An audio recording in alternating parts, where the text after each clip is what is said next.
Okay, so now that we've got our rub on, we're going to put these, spread them out, and we're going to put them all on one side because we're going to be putting our mac and cheese on here as well.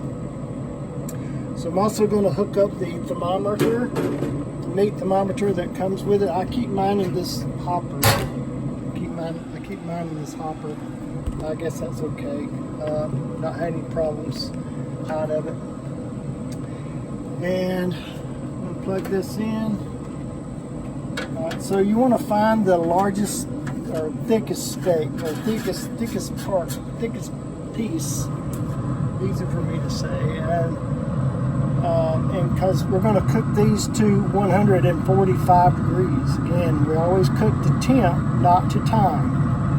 So we're going to put that on and let these guys smoke. Again, at 225, they're going to smoke for probably an hour and a half. But in a few minutes, we'll be putting on our mac and cheese. Okay, so I've just added the mac and cheese.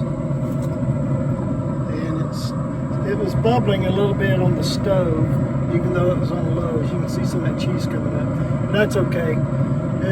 So that's everything we're going to cook.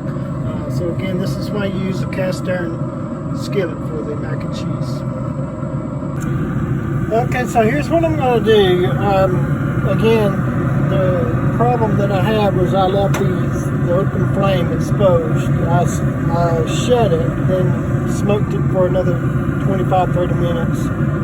It still didn't get that look that I was wanting, even though the temperature is 145, which is my target temperature, internal temperature. So what I've decided to do is I've taken the mac and cheese off, because you don't want to cook any of the mac and cheese over 225, because it'll make the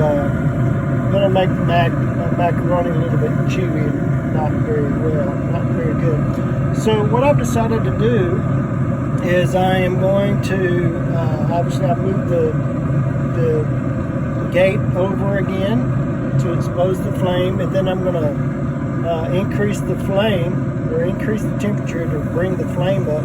So I'm essentially just going to sear the chops, and so the internal temperature is met, but the outside is not really too appealing to me. So that's what I'm going to do. Okay, so here we go. I've got the grate moved over. I've turned the temperature up to 350. I may actually even turn it up more. It depends on how big my flame gets. Right now it shouldn't be big enough to do any searing, so that's where we're at right now.